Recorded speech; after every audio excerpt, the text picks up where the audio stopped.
If you're thinking about moving to Oklahoma City, there's one mistake I see newcomers make all the time, and it has nothing to do with choosing a bad neighborhood. It's choosing a place that actually didn't fit their lifestyle, even though it looks perfect on paper.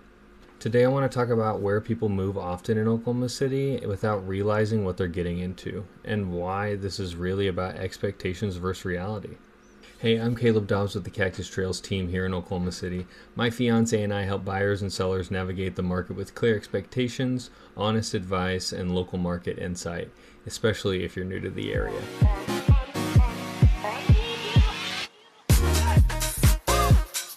Before we dive in, I want to be crystal clear. There is no universally bad place to live in Oklahoma City. Every neighborhood serves a different purpose, price point, and type of buyer.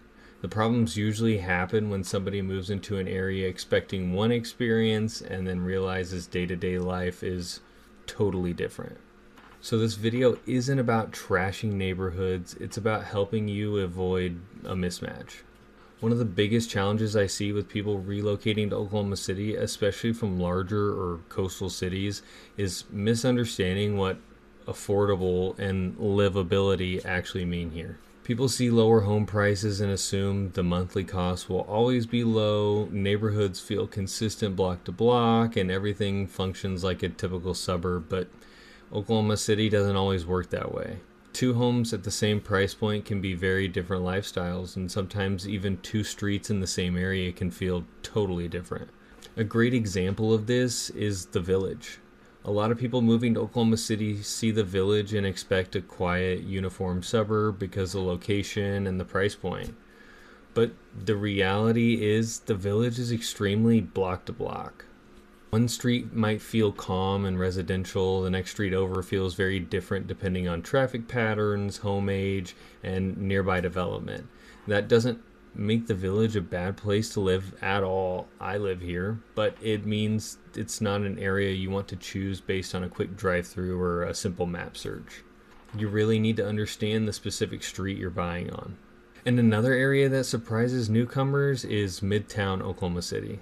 People moving here often expect a charming, quiet, walkable neighborhood, and for the right person, Midtown can be that. It can be a fantastic fit. But the reality is that Midtown comes with higher density, more traffic, more noise, and more activity than a lot of people expect, especially if they're coming from a traditional suburban environment.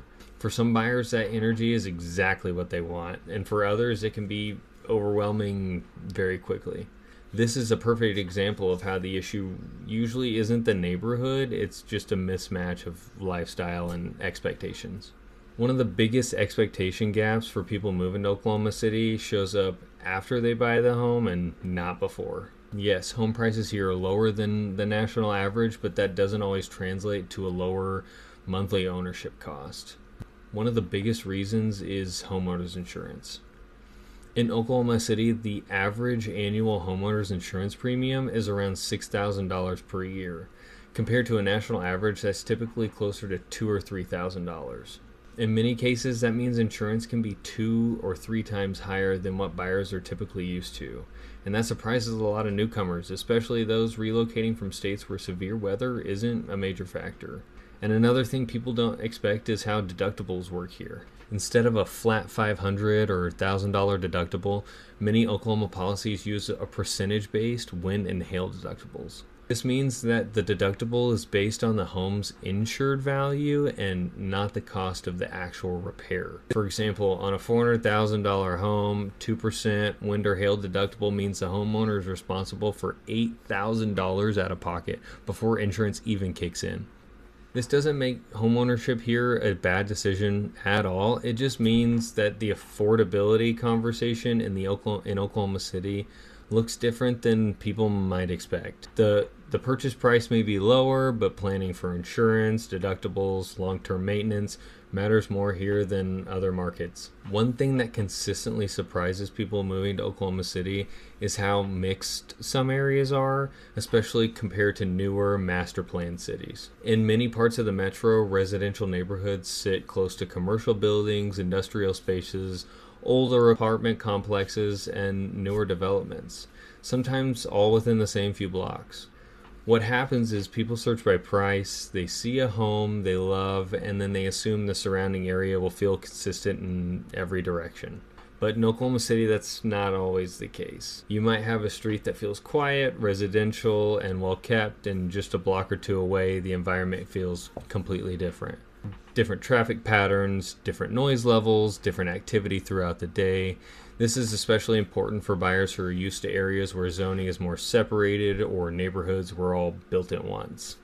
That's why I always tell buyers, especially those relocating, not to rely on maps alone. A map might show you where the house is, but it won't show you how the area functions day to day. I recommend visiting the area at different times of day, the surrounding streets, not just the one the home's on, and paying attention to traffic flow, nearby businesses, and just general activity. None of this makes an area bad, but absolutely determines whether it's a good fit for you. This is one of those situations where local context matters more than anything you will see online, I promise. Another major factor that people underestimate when moving to Oklahoma City is how commuting actually feels once you live here. Oklahoma City is very car dependent, and on paper, average commute times look great. That's one of the selling points most people see when they're researching the area. But averages can be misleading sometimes. What those numbers don't show is how much construction, traffic flow, and timing can change your daily experience. One of the most common mistakes I see is buyers testing commutes once, maybe on a weekend or midday, and assuming that's what their daily drive will feel like.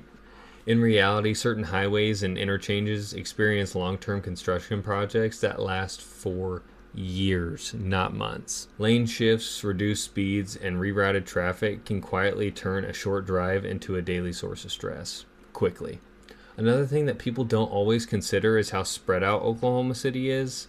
Living just a little farther out can feel minor at first, but when you multiply that extra drive time by 5 days a week, 52 weeks a year, it adds up pretty quickly. That's why I recommend driving your commute during peak hours, checking multiple route options, and being honest about how much daily drive time you're comfortable with. And long term, some people don't mind longer commutes and some do. Others realize very quickly that this impacts their quality of life more than they originally expected. Again, this isn't about right or wrong, it's about fit. Getting this right up front can make a huge difference in how happy you feel in your home 6 months from now. Another piece of the affordability puzzle that catches a lot of newcomers off guard is the utility cost and day-to-day operating expenses. When people are researching home online, they're usually focused on the purchase price, the mortgage payment, and maybe the property taxes. What doesn't always get enough attention is how much it actually costs to run the home month to month. In Oklahoma City, utility costs can vary more than people really expect, even between homes that look similar on paper. Things like age of the home, insulation, windows, ceiling height, and the layout, and even the utility provider can have a noticeable impact on monthly bills. Two homes with the same square footage can be very different utility costs depending on how they were built and maintained. This is especially important for buyers relocating from newer markets where homes were built to more modern efficiency standards across the board. Here, you'll find a wide mix, older homes, renovated homes, and new constructions, sometimes all in the same area. That doesn't mean one is better than the other, it just means that you need to know what you're walking into. I always encourage buyers to think beyond the mortgage and ask, what will this home cost me to live in every month? Because long-term comfort isn't about the house itself, it's about how sustainable it feels financially once you're actually living there. Instead of asking, where should I not live? I encourage buyers to ask a better question. Where does my lifestyle actually fit? Ask yourself, how much commute time can I realistically handle? Do I want quiet or convenience? What monthly cost feels comfortable long term? When you answer those honestly, the right areas usually become clear and the wrongs naturally fall off the list. If you're moving to Oklahoma City and you want help figuring out which areas actually fit your lifestyle, feel free to reach out. I'd much rather help you avoid a mistake than fix one later. If this video was helpful, make sure to subscribe for honest, no hype breakdowns of living in Oklahoma City, and drop a comment if you have questions about a specific area. Oklahoma has something for everybody. You just have to choose it intentionally.